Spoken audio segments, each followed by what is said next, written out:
Happy holidays, and welcome to the Endless Knot. Today we're delving into the Christmas stocking for some etymological treats.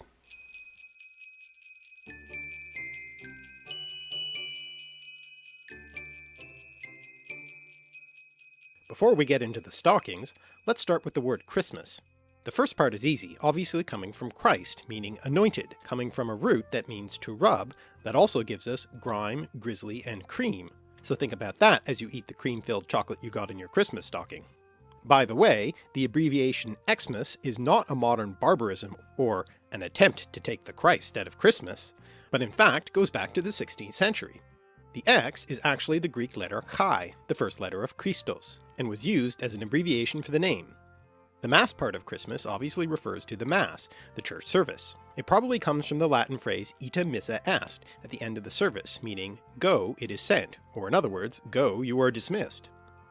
As for stocking, it's surprisingly much more recent than the Old English-derived sock. Stocking comes about in the 16th century from a humorous comparison to the stocks, the old punishment device that restrains the legs. So we've only just begun and we already have grim humor and grimy, grisly cognates. But this gives us a clue as to what we'll find when we look under the sugar coating of the Christmas stocking and its treats. So why do we have Christmas stockings? Well, the answer to this is tied up with one of the historical traditions that leads to our modern idea of Santa Claus, that of St. Nicholas. Nicholas, whose name in Greek means victory of the people and is therefore cognate, appropriately enough for a legendary figure with an affinity for footwear, with the sports equipment company Nike, named after the Greek goddess of victory, was a bishop in the town of Myra, in what is now Turkey, in the 4th century. Myra, by the way, was named after myrrh, a kind of resin used as incense, which you'll probably remember as one of the gifts, along with gold and frankincense, that the three wise men, or magi, gave to Christ when he was born. We don't have a lot of reliable historical information about St. Nicholas's life, but there are numerous legends. Perhaps the most famous is the story about the stockings. You see, Nicholas was the son of wealthy parents, and when he inherited the money, being so pious, he decided to distribute it in charitable ways, but always secretly. One of his neighbors had fallen upon hard times, and since he didn't have the money for dowries for his 3 beautiful daughters, he was going to be forced to sell them into prostitution. But Nicholas came to the rescue by throwing 3 bags of gold on 3 knights in the windows of the young women for their dowries. According to one version of the story, one of the bags of gold landed in the stocking that one of the daughters had washed and hung to dry, thus apparently starting the stocking tradition. Though this is likely a later rationalization, in any case, in Nicholas's iconography, the saint is often depicted with 3 balls of gold representing the 3 bags. One of the less legendary, more historical details about Nicholas's life is that he was present at the Council of Nicaea, which was importantly concerned with the nature of Christ and his relation to God the Father, essentially decreeing that the two, along with the Holy Spirit, were on equal footing, a Holy Trinity. Apparently he got so pissed off at one attendee who denied this principle, believing that Christ was subordinate to God the Father, one Arius of Arian heresy fame, that Nicholas hit Arius in the face. So not so much Silent Night as Violent Night. Apparently old St. Nick was a bit of a badass. There are also numerous miracle stories associated with Nicholas. Several of them are nautical. He is meant to have miraculously saved sailors who either fell from the mast of a ship or fell overboard, and in one story he drove the ship of his would-be kidnapper back to his home port. One famous and rather grisly story tells of how he brought back to life 3 boys who had been killed, cut up, and pickled by a wicked innkeeper or butcher, who then tried to serve the meat to Nicholas. Ew. As a result of these many legends, Nicholas became the patron saint of many groups. In the protection of those young boys, for instance, we can see him as the patron saint of children. And from the story of the 3 daughters, he's considered the patron saint of those in financial difficulty, and by extension, of pawnbrokers, because he gave the daughters money. Indeed, the 3 balls of St. Nicholas's iconography are also the symbol of pawnbrokers, which you'll see in many pawn shop signs, though the symbol also seems to be connected to the Medici, a prominent banking family in Florence during the Italian Renaissance, and with Lombard banking in northern Italy. All this financial difficulty in pawnbroking might bring to mind the story The Gift of the Magi, not the biblical tale, but the short story by O. Henry that alludes to it, in which a young couple short on money for Christmas presents for each other sells their most precious items, the wife her long beautiful hair, and the husband his pocket watch, buying respectively a watch chain and fancy hair combs for each other. It's a moral, tear-jerking story about the true nature of giving, celebrating their love for each other. Getting back to Nicholas, he's also the patron saint of sailors and merchants, because of all those nautical miracles. But his role as patron saint of merchants may seem appropriate, given the increasing commercialization of Christmas, I suppose the opposite of the message of that O. Henry story. And finally, Nicholas is the patron saint of repentant thieves. Interesting in light of what happened to Nicholas himself. He was initially interred at Myra, as you might expect, but some 700 years later things changed. In the year 1087, wanting a religious attraction to bring tourist pilgrims and their money into town, a group of merchants in the southern Italian city of Bari hatched a plan to steal the bones of St. Nicholas. The story goes almost like a heist film. There was a rival group from Venice who had the same idea, so the race was on to see whose ship made it from Italy to Myra first. After duping the monks who tended the shrine of Nicholas, the merchants from Bari made off with the bones and hightailed it back to Italy, where their plans successfully turned their town into a major economic centre. So perhaps Nicholas should have been the patron saint of unrepentant thieves. Either way, it certainly reminds us again of the commercialization of Christmas, as those 11th century merchants of Bari essentially set up the first shopping mall Santa's grotto. Unsurprisingly then, Nicholas is also the patron saint of Bari. Actually, he's the patron saint of quite a number of other places as well, including Russia, Greece, Aberdeen, Galway, Liverpool, and perhaps most importantly, Amsterdam in the Netherlands, where St. Nicholas became particularly popular. Most importantly because of what happened next.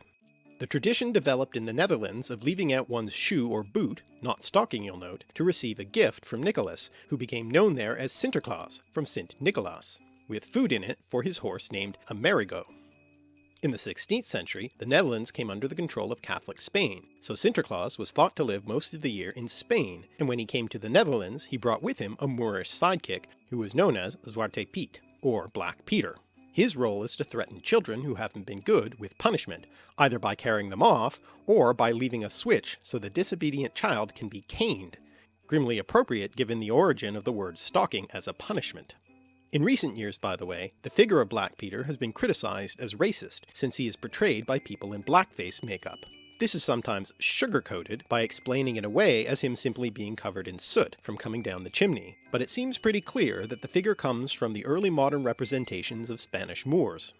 In any case, all of this is associated not with Christmas, but with St. Nicholas's feast day, which is close, but not that close, on December 6th. And while the veneration of saints was de rigueur in Catholic areas, it wasn't so popular with the Protestants, who thought of it all as popish idolatry. The Protestants weren't even all that fond of Christmas, and tried to suppress it. In an effort to shift attention away from the saint at least, in Protestant areas the gift giver was shifted from Nicholas to Kris Kringle, or in German Christkindl, meaning Christ child. In other words, they tried to put the Christ back in Christmas, and properly speaking, or at least etymologically speaking, the name Kris Kringle should refer not to Santa, but to Jesus. But in spite of all that puritanical suppression, St. Nicholas held on, and surprisingly became the big deal he is today in the rather puritanical United States, founded as it was by all those Puritan pilgrims, in particular in New York. You see, New York had been founded by the Dutch, and was originally called New Amsterdam. The theory goes that Old Amsterdam's affiliation with Nicholas was somehow preserved there, though the historical evidence is admittedly thin. Be that as it may, New Yorker John Pintard was a big fan of St. Nicholas, and did everything he could to propagate the tradition. He tried to have Nicholas adopted as New York's patron saint, and as founder of the New York Historical Society, had him adopted as that institution's patron saint. He even celebrated St. Nicholas's Day with his children in the old-fashioned way. All of this Nicholas mania on his part apparently seemed a bit silly to his pal, fellow Historical Society member Washington Irving, America's great satirical writer. Irving wrote a satirical history of New York and included in it much detail about St. Nicholas celebrations as a joke about Pintard and the Historical Society. And this book became a big hit. He even made fun of a picture from one of Pintard's pamphlets about Nicholas, which had the traditional boots by the fire looking a bit more like stockings, and transformed the tradition into hanging stockings for Nicholas's visit.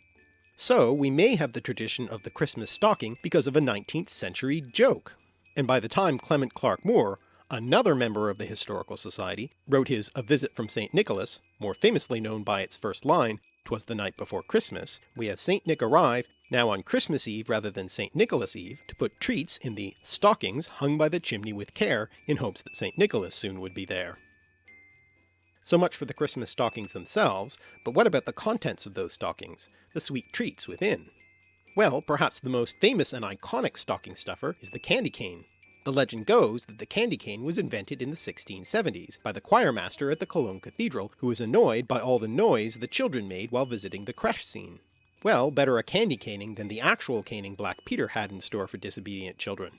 Supposedly, various elements of the confection had religious symbolism, such as the crooked cane shape representing the biblical shepherd's or the bishop's crozier, like that of St. Nicholas.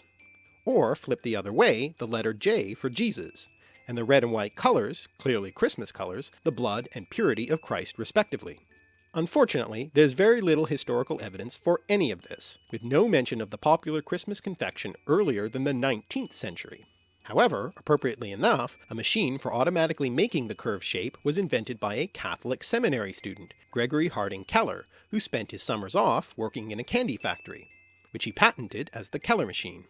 As for the name candy cane, it too only goes back to the 19th century, though the words candy and cane are particularly ancient, perhaps thus making up for the rather fuzzy historical evidence for the candy cane itself. Both words, interestingly, are traceable back to non-Indo-European roots. Candy coming from an Indian Proto-Dravidian root passing through Sanskrit, Persian, Arabic and French on its way, and cane through French, Latin, Greek and Assyrian all the way from language isolate Sumerian, from a root which also gives us words such as canal, canister, cannon, canyon and channel.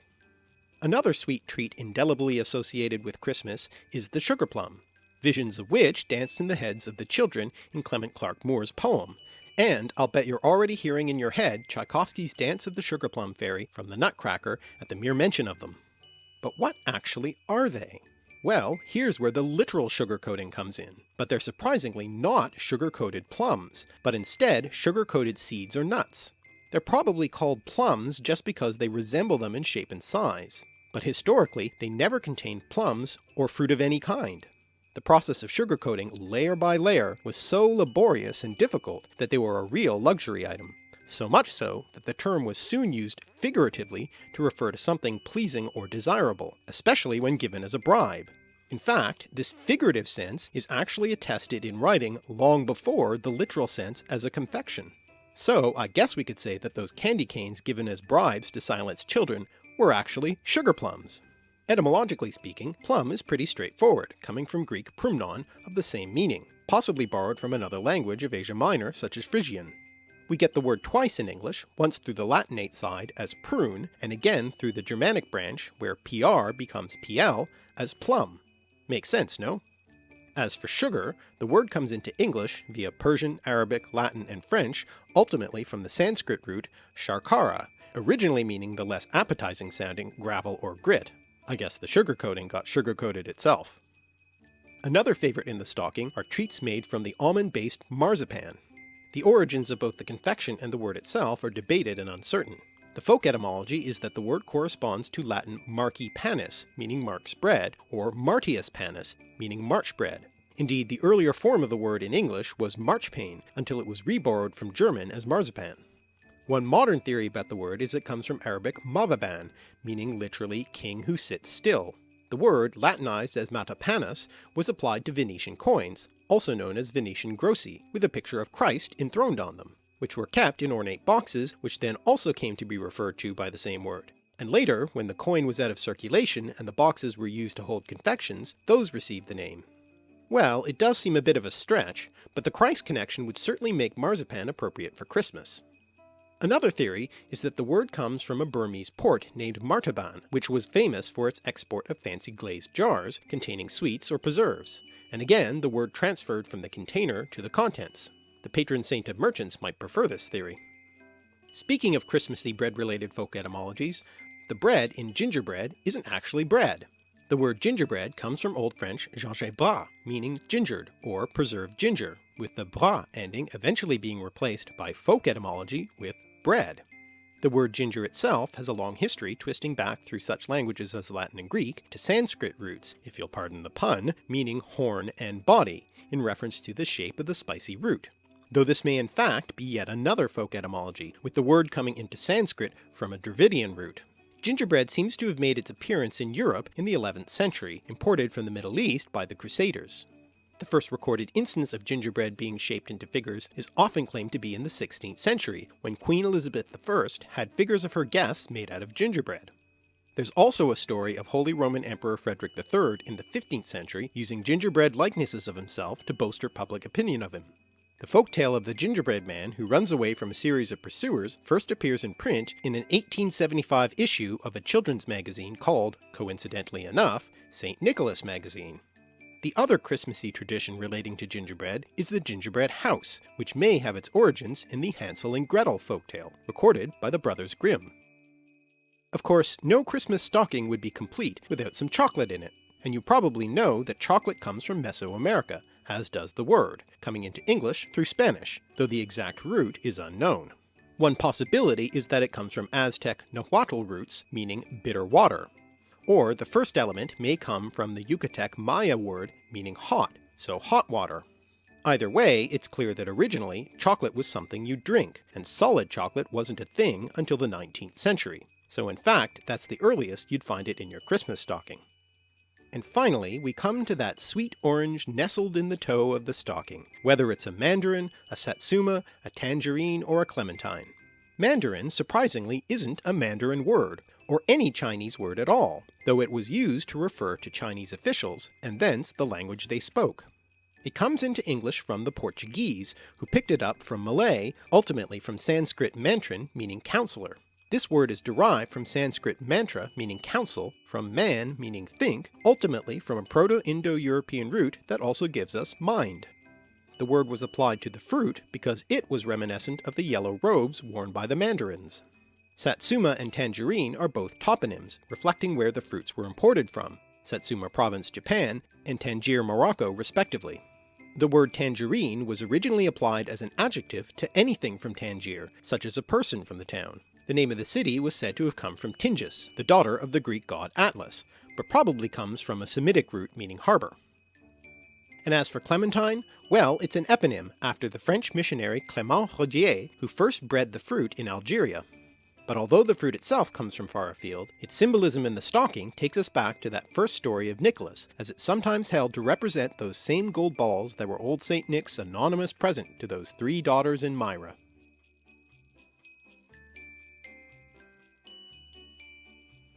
Thanks for watching. If you've enjoyed these etymological explorations and cultural connections, please subscribe to this channel or share it.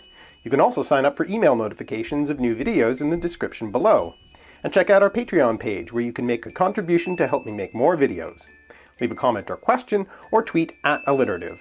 You can also read more of my thoughts on my blog at alliterative.net.